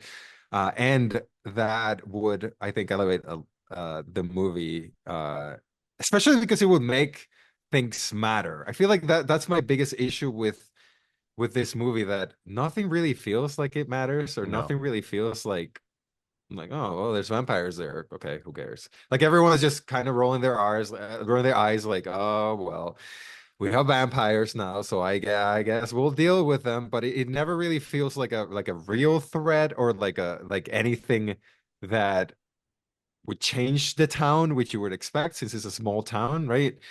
So I don't know. I do wish that the Salem's Lot town was an element, or that we feel some type of small town feeling to it, as opposed to just this could literally be any small town in the States, and it would make a difference, you know? It almost feels like they signed on for like two more films that we don't know about, like a prequel and then like a prequel to Ben Mears arriving to town, and then the Salem's Lot, sequel that we keep hearing about, or something that could incorporate the Stephen King short story or something. But like you said, it's already took long enough to come out. I noticed that they had in the credits. It makes more sense now that this movie, they've been sitting on this movie for a while. There were COVID like COVID protocol people in the credits. I was like, man, are they still doing that? And then I realized, Are now that you guys said it, they were sitting on it. This is made probably during the peak of COVID panic and stuff. And so I was like, man, there's no way. I mean, they would probably already be making the other ones, you would think. And Yeah. I don't Well, know. yeah, I honestly thought this was gonna be buried. But oh, fuck, now that you're saying that, I should probably check if I need to get more vaccines to get into your country, That's so because true. Yeah, yeah. Well, I haven't even thought of that. Oh, fuck. I don't god want to get dang it. more, because the last time I got them, literally just so that I could get in. Because I wasn't gonna get that shit over here, What but did you because have to get? I had What'd you to have get to get? two Johnson and Johnson vaccines to be able to even get into the airport. And then when you get to the airport, well, you get to the States, you're supposed to bring this document that says that you don't have COVID, and then just do like an extra line. But that was, I mean, the last time I went up there, I think the second, I mean, Laura's, correct me if I'm wrong, but the second time I was there was when everything was being closed up, right? No, no, The no. It first was time, the first time. It was well, the oh, second okay. time was in November of 2021. So everything was a bit locked down. We didn't really let up on that until it was probably mid 2022 that they stopped requiring passports, vaccine passports to get into places, you know. So that was probably what you're remembering. In 2020, Maybe, when we were yeah. shooting, nobody was taking it seriously yet. We were just right on the cusp of that happening. But you said you had still gotten vaccinated just to get in I for did. that.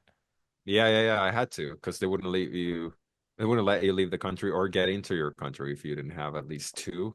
What if So that's what I'm worried about because at that time it was okay with two you can come in. I'm fuck. I don't want to get vaccinated again, have you Loris. I mean, yeah. Well, might I suggest hopping the border? hmm, hmm. I don't think they Uh, check.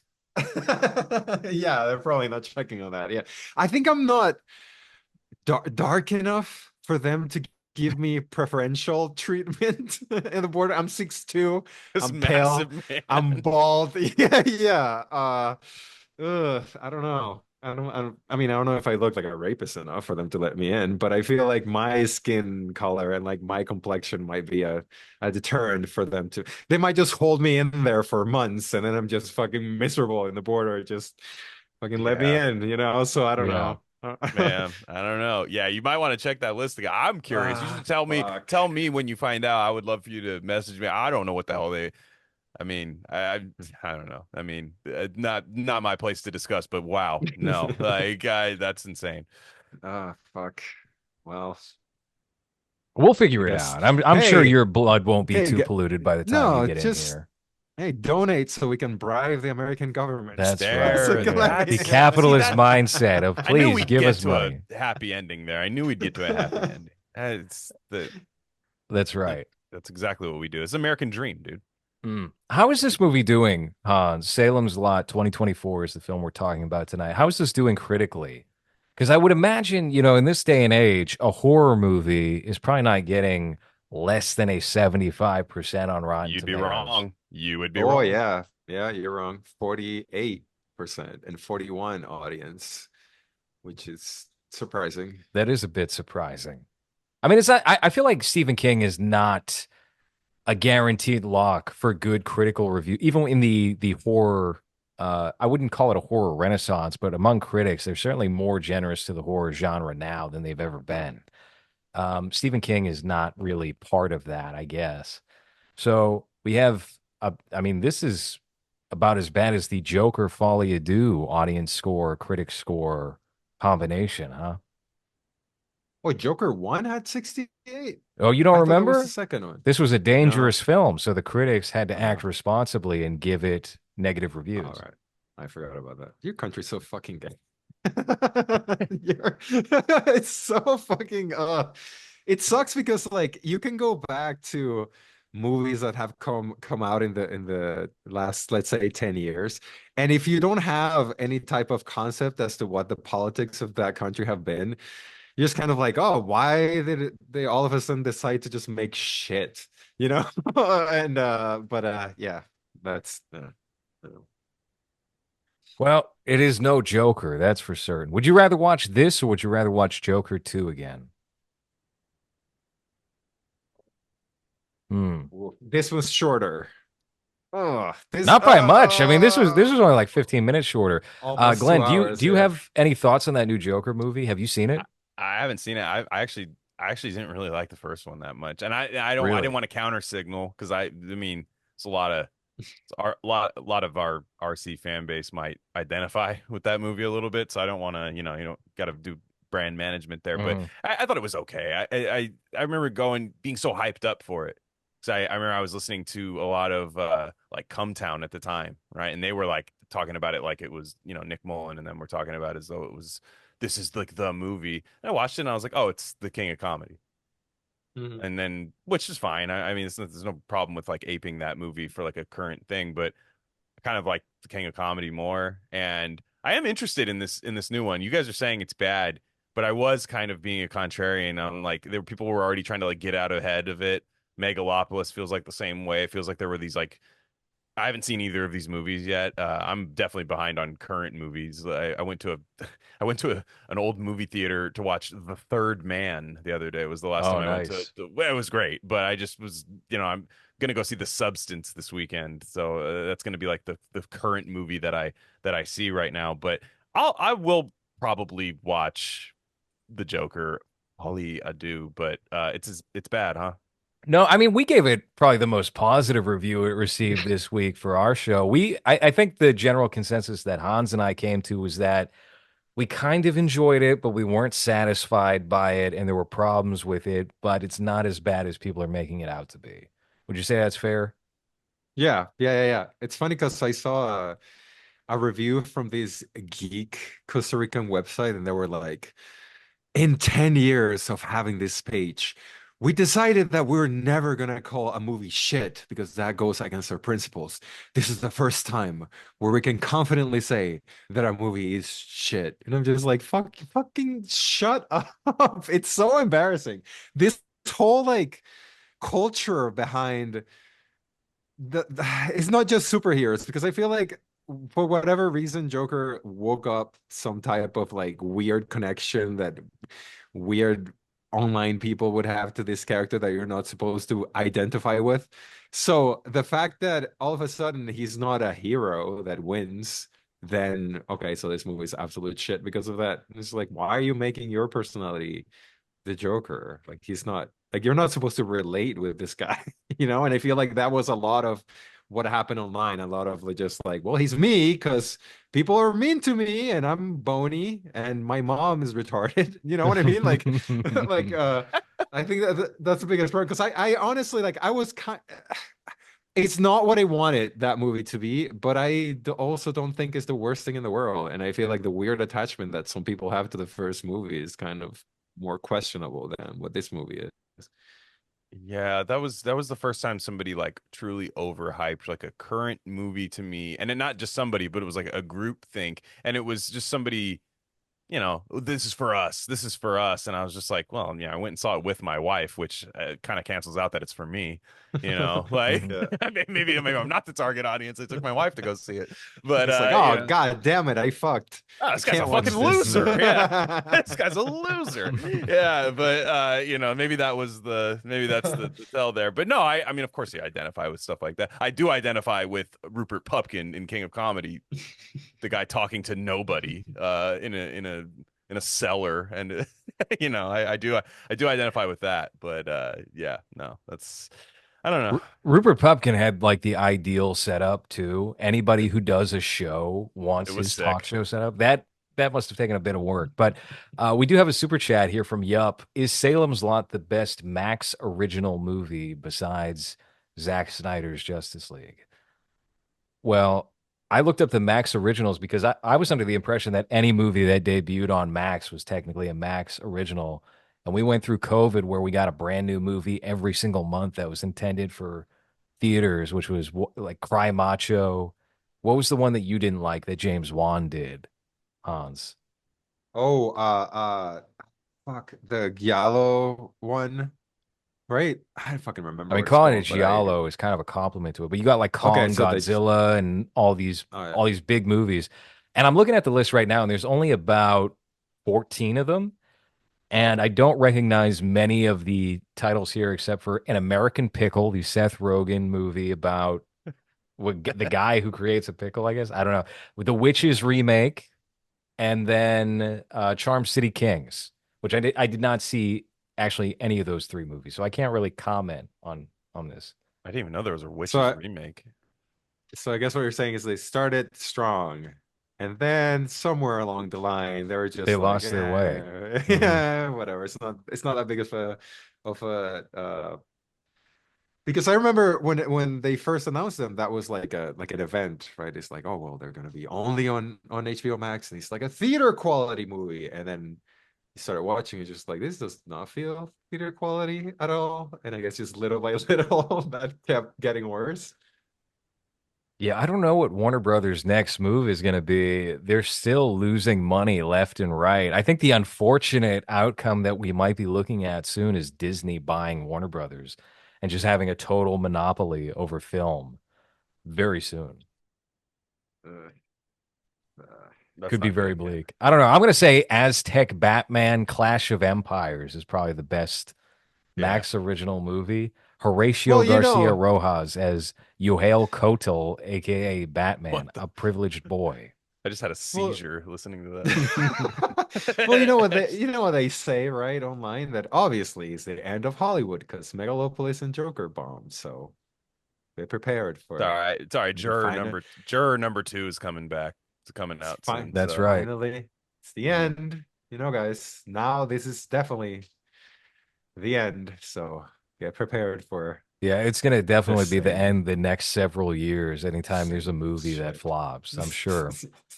Yeah. We have to make sure Passion 2 doesn't flop.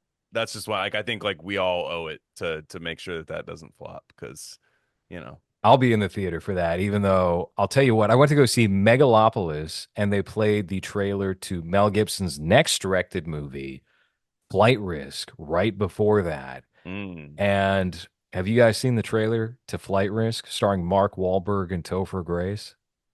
Is it no. about how he could have stopped 9/11 if he got on that plane? That would have I been the mean, Is that best movie to make. That would have I, been in the air.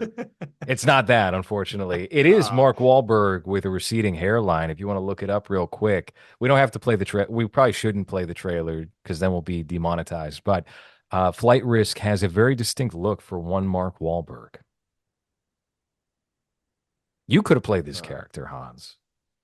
well, that can't be a compliment. Oh Jesus. Okay. I see what you mean. All right. Let's take a look here. And people in the Uh, theater started laughing out loud at this look. I mean, I'm not that far, if I'm honest. That's why I don't grow it anymore. Uh, Topher Grace, I mean, good for him getting work, right? Oh, In definitely. 2024. So what? He just plays like a very high testosterone guy. Is that what's going on? yeah, yeah. Wow. Oh, is that Will and what's Yeah. Will and the Harper. Is that Harvard? Yeah. Yeah. Uh, That's the uh, flight risk.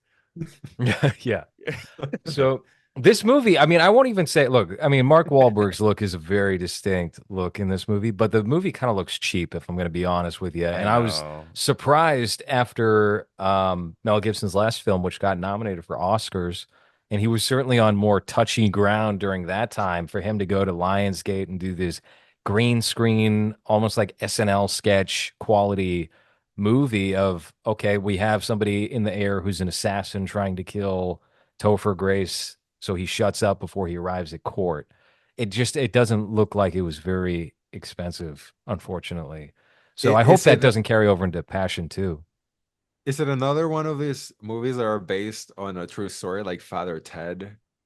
Father Or Stu. because Father Ted is the so, sitcom. oh, Father Ted is the good one. Yeah, because that's a very questionable decision to get hair like that unless it's based on someone that actually had hair like that.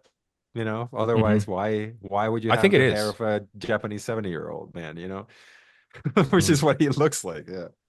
No, I think it is based on a true story. Also, we have another super chat here from Jeffrey Duran. What are your thoughts, if any, on Caligula and the new cut of the film? Glenn, have you ever seen Caligula? I've never seen Caligula. It's just a movie that's evaded me, but I plan to. I would love to, but yeah, unfortunately, I have no answer for this. We covered it a while back. I watched it for the first time last year, and it's a very interesting movie. It's kind of dismissed. A lot of people have said this is one of the worst movies ever made just because of the pornographic content of it. Bob Guccione, who founded Penthouse, was one of the producers of the film and kind of went around Tinto Brass, who was the director, and shot his own scenes with the cinematographer of sex that were implemented into the movie in the editing bay, unbeknownst to Tinto Brass. And they released a new cut of the movie this year, all new takes, deleted scenes, reinstalled. And it was a very different film experience. I went to the Alamo Drafthouse to watch it. I thought it was terrific. I didn't think it was as good as the original Caligula, which has a terrific score and very funny, very, very memorable scenes, but Yeah. it kind of turns that movie into just a straight good movie and a more workable film. The performances are better in the new cut. I would definitely recommend watching both. I don't know if it warrants doing a show, and I don't think Hans can endure another 3 hours of Caligula, so I don't think that'll happen. We do have another super chat here from Yup for $10. Godzilla v Kong, Many Saints of Newark, Space Jam 2, Judas and the Black Oof. Messiah, All right, so this is the list of HBO Max exclusives, I guess, that he Ah, wanted us to pick the best one of. they Glenn, I all don't know if you can see stink. the chat here if you've seen any of these movies, but feel free to sound off if one caught your attention over the others. Many They're all Saints of terrible. Newark. Many Saints of Newark is so bad. I So mean, bad. oh, that Ah. was. I mean, Godzilla versus King Kong. Like it's got like I don't think that one was very good, but it's that one's the most watchable. I would From that say list, of yeah. this list, okay, I would actually give my vote to maybe what Dune was an HBO Max exclusive. That must have been at the tail end because I remember that going to theaters. Yeah, that was in theaters. Yeah. Judas and the Black Messiah was pretty good. I thought it was going to be just woke garbage, and it was not. I mean, it was about like the Black Panthers and whatever, It's but it was Fred fine. Hampton, right? Yeah. Yeah, I watched it. It was kind of just whatever. Yeah. Isn't it the Uh, Heights that Lin-Manuel Miranda? I Ugh, watched that one too. I watched that at like you three in the did? morning. Yeah, I put myself through these horrible like this is the same thing as why did you watch Will and Harper? It's a movie from this year that I want to add to the list. That's it. Okay, I can say I watched it. Suicide Squad, the Suicide Squad. I remember. I think I was drunk watching that, and I had a good time. And then I came on the show, and everybody hated it, and Yeah. nobody understood why I liked the movie. And I was like, "What? Nah, this was a fun movie." And then I went back to it. And I was like, "Oh no, this movie fucking stinks. This is bad." I probably sound like a fool on that episode now. I don't know. I guess I would vote for Judas and the Black Messiah. What about you, Well, Hans? well, that's the only one that feels like a real movie, right? It's from that whole list. Or like a serious movie, I guess. I I mean, Space hated Jam Mortal. 2 is one of the worst things I've ever It's watched so in bad. general. Well, so was Mortal Kombat. I hated that so No, come on. much. More, no, no, no, no, no. These are two Uh, different kinds of bad entirely. Space Jam 2 is bad top to bottom. yeah. It made me feel like Yeah. gross having it on the TV. It's completely charmless, completely lacking everything that you would expect from a movie, especially with the first one that relies so much on, I guess, Michael Jordan's charisma, even though he's a terrible actor. And for this one, yeah, it's just a green screen nightmare. I don't think I've seen most of this, and I'm happy to say that. I think I've seen Gorilla vs Kong, a gorilla, Godzilla vs Kong. That's a double. That's the Asylum version. Yeah, Many Saints of Newark, which was a huge waste of time. Oh, Space Jam 2, Mortal Kombat. I saw The Conjuring 7, which is another piece of shit. Of course, I didn't see In the Heights because that's just something you would do to yourself. I can put myself to that. Malignant, I hate it. King Richard, what's King? Is that King Richard the Will Smith? Yeah, Will Smith won Serena Best Actor at the Academy Williams Awards and movie? slapped Chris Rock for that movie. Didn't see that one. Okay, Matrix 4, horrible. Suicide Squad, I hate it. Fuck. I think I might go with what Glenn said and Yeah. Godzilla versus Kong just because it's watchable, I guess. But yeah, I just hated everything else that I watched from that list. So All right. Well, yep, that yeah, is the consensus pick is if there was a movie better than this, it's Godzilla versus Kong. So yeah, there you go. Go cleanse the palate with 2021's Godzilla versus Kong. I have yeah. not seen the sequel. I have no intentions of seeing the sequel. It really upset me that that was such a big hit, as a matter of fact. What was the yeah. sequel? Is that the one that came this year? Yeah. No, last year? No, I think it was this year. I think it was early this year, Godzilla Kong, The New Empire, because it immediately followed the Godzilla Oh, minus one movie. Adam Um, Winger. Remember him? Remember when he had like a career that you could maybe be interested in, and now he's just the Godzilla guy. Isn't that cool? mhm. Well, great Well, trajectory. I don't know. Any final thoughts here on Salem's Lot before we wrap up the show this evening? I mean, good for him. I'm sure he has a mansion in the shape of Godzilla, right? With all the money he's making with those movies, but fuck. Expected a lot more from him. But no, Salem's Lot is boring and it sucks. Don't watch it. Yeah, it's read the book. Read the book. It's really the book is really fun and like you can get immersed in something for a while. It's and the Toby Hooper miniseries. You're really teasing me with this Rob Lowe thing. Like I might have to try to cram in at I, least a you couple know, episodes. Like I might because the cast is interesting in that. It's interesting. You know, Donald Sutherland. they're not exactly actors who were, A-list. They weren't getting proper movie roles, but they all bring a certain quality, a certain charm to the screen. They got pretty decent actors for that between Rob Lowe, Andre Brower, Rutger Hauer, and Donald Sutherland. And I'm probably like forgetting one or two people, but they got a pretty good cast for that. It's just the writing is really terrible. And it's only 2 episodes. It's the same as the Salem's Lot from 1970. It might actually be a little bit shorter than that. All right, how So about this? How about this, Glenn? If you decide to watch this, let me know and I'll watch it and we'll do an episode on it. But I would only watch it if you decide to watch that. The Salem's Lot miniseries Yeah, the or 2004 the one. the 2004 deal. Yeah. Deal. I can Okay. only watch. Fuck. Yeah, it's because it gives me more time. It gives me more time to do that because yeah, I don't think I'll be Okay. able to fit it Well, in. We're like recording ours next week, so I was like mhm. that. I probably wouldn't have enough time. But yeah, deal. I mean, why not? Okay, I at some guess we're point. we're we're covering Yeah. every aspect of Salem's Lot in the future. By the way, I got some comment, maybe it was yesterday, that said, "Hey, when is Hood Classics Volume 2 coming Yeah, out?" on Rare Candy with both you guys. You guys, we're gonna do it. We're gonna. It has. It's in pre-production, as we say in the business. It's we have to pick the films. I think I They're know being what we're gonna. picked. Yeah. Yeah, I think we know a few things that are gonna happen. But yeah, we'll finally get Hans on Rare Candy since it's maybe the two worst time zones to line up. As you see, Hans is caffeinated to the gills Yeah. and Mhm. pale because he's staying up so late. Somehow, the man who lives in Costa Rica is the palest on this panel here, which is still Yeah. remarkable to me. Are you in San Jose, Costa Rica, by any chance? Yep. Yeah, That's yeah. crazy because I'm San Jose, California. Yeah. Well, Interesting. Interesting.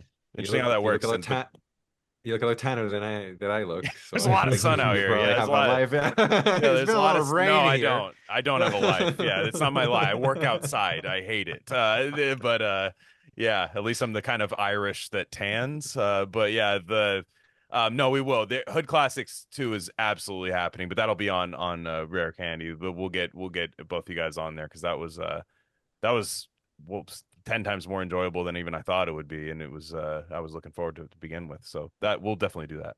Yeah, I am definitely looking forward to that. Somebody in the chat here, Cool Dude, wrote, "You three have the whitest smiles out of any film reviewers I've ever seen." Yeah. That's quite the I don't drink soda. So that's probably Yeah. I feel like film review people do probably the worst teeth Fucking stuff this ever. Sparrow. Are you guys familiar with this guy who's got black teeth? Just British, no. very British.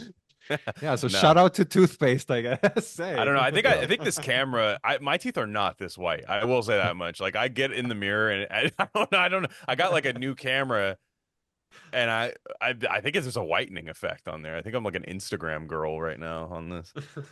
Maybe it's Um, doing the warm light in the background that is throwing it off and yeah, making it look white by comparison. It could be yeah, that. because it's crazy. Now I'm like, it's throwing me. I noticed it earlier. I was like, "There's no fucking way my teeth are that white, dude. Like there's no way." But yeah, I think I have a less teeth staining diet than the average film YouTuber, though. I will say. Mm, mm.